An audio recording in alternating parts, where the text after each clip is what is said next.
Tide Talk Web, we back. What's going on, guys? A lot going on with football around the college football world. Not a whole lot going on with the Tide. There was a little story that Kirby Holcutt, he said there's very little separation between number 5 and number 8 in the big standings, in the playoff committee standings, between Alabama and everybody else, which I do agree, because we don't have any great significant wins. I mean, Ohio State beat the number 9 and number 16 teams, respectively. The only win we have that's marquee is we beat the number 17 LSU. So, I mean, we don't have any marquee wins. Like, yeah, we've won, we've slugged it out. But like I said, you know, all of in my past videos, I've talked about third down probability. We can't stop nobody on third down. We can't convert no third downs. We're not scoring great. Quarterback's regressing. Our defense is so beat up. It's not a good idea we go to the playoffs. I'm telling you, a lot of Bama fans would disagree with me. I'm telling you, it doesn't matter if we have a wait. Then we go to the playoffs. It's going to be bad for us. We're not going to win. We're not going to be competitive. Best thing for us is to go to a decent bowl, hopefully win that, go to recruiting.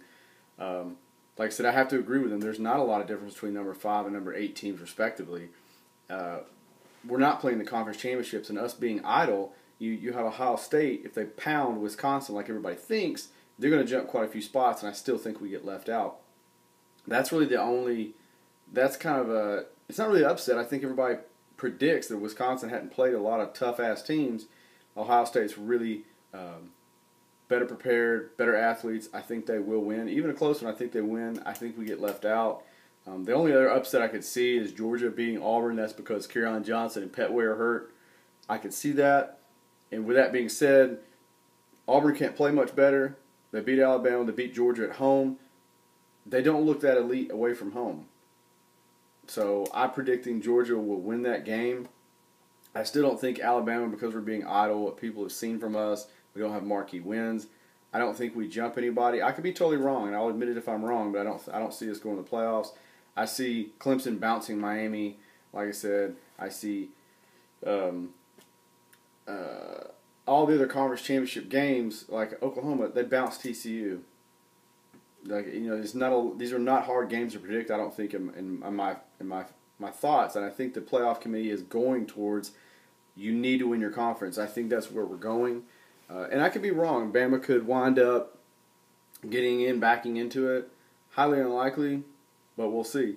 Some interesting quotes. Gary Danielson was talking about Auburn, or as I call him, Failburn, which is pretty cool because he said he doesn't think they're an elite team at home, which makes sense. Like, all their tough games have been at home, and the losses they have weren't. So he's saying he needs to see something because the Georgia Dome is essentially Georgia's home game. So I'm sure they'll have the majority of the crowd and all that. So it'll be interesting. And he said that he wants to see improve their elite away from home. So that's something really cool.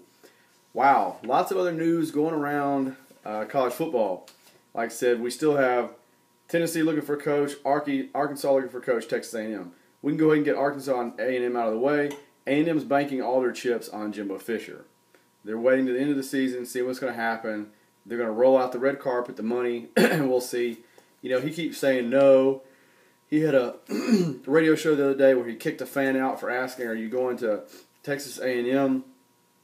I think there's a lot going on behind the scenes. It wouldn't surprise me if he left. It really wouldn't. Arkansas, they're waiting to see what happens to Auburn, and they will make a run at Gus Malzahn. It will happen. Even if we don't hear a lot about it, it's going on in the background. Gus Malzahn, I think, is unhappy at Auburn because he's always an 8-5 season away from getting fired. Like I said, I think that they're really he would really go home if the money was right. I think he would go to Arkansas. Tennessee, that is an absolute freaking dumpster fire. Now let's go down the list of coaches that I've dug up that have said no to Tennessee. David Duke. I'm sorry. That was a political candidate. Let's reverse that. The truth trolley on that. Duke's David Cutcliffe wasn't interested. No lie. You can stay at Duke, go 8-5, 6-6, win a bowl game, you're king. Why go to the dumpster fire that is Tennessee? Gundy was offered $8.5 million in a 6-year contract. He said no, not happening. Dan Mullen wasn't interested. Bob Stoops wasn't interested. John Gruden wasn't interested. Now they're going after Chad Morris, the SMU coach. Yeah, I don't think he'll be interested. If he is, it'll just be make a bunch of money and get out of coaching, because that's what's going to happen in 4 years. Now, they almost hired Shiano, which I thought was a good hire for them. And then the fans reacted so bad. Curry was like, well, I gotta get rid of him, And so it's a dumpster fire. They think it's a blue blood program like Texas, Alabama, Michigan, USC, and it's not. And they've had such bad luck and bad hires over the last several years, and all the stuff that's gone on, and the way they treated Kiffin when he left. You're gonna basically punt on second down. You're gonna get somebody that nobody expects. You're gonna get somebody that's really horrible. Like, you should have just stuck with Shiano. You should have told the fans to shut the hell up, knowing the complaining, the whining, the groaning, the moaning, the pissing, it was going to go away in 2 weeks. And then you get it to recruiting and go from there. I think Florida had a really good hire in Dan Mullen. I know he wasn't a sexy hire. Everybody wanted Chip Kelly. Chip Kelly wasn't going to Florida. He used it to get UCLA because he wants to stay on the West Coast where his family is. That's a known. Like I said, I think Mississippi State made a pretty good hire. And they got Joe Moorhead from Penn State. They were 7th overall in scoring. He's a guy who, when he was at Fordham as a head coach before he went to be the offensive coordinator at Mississippi State, his record was 38-13.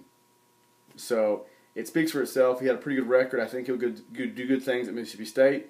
But like Dan Mullen, you got to give him a little time. He's got to get recruiting and this, that, and the other. And we'll see how he is at developing quarterbacks, because Dan Mullen would take quarterbacks that you probably wouldn't want on your 6A high school team and made them really, really good. And they're going to the NFL. So we'll see how he develops that and how it goes from there. I'll keep y'all updated on the crazy coaching searches as they go on. Like I said, kind of a down week with Bama. As we come into the December month, like I said, we have that early recruiting period. We only have, I think, 11 recruits committed. I see most of those guys signing in that early signing period.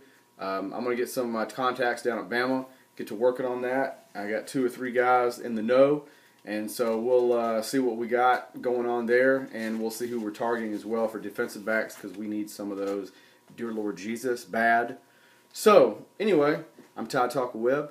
I'm out.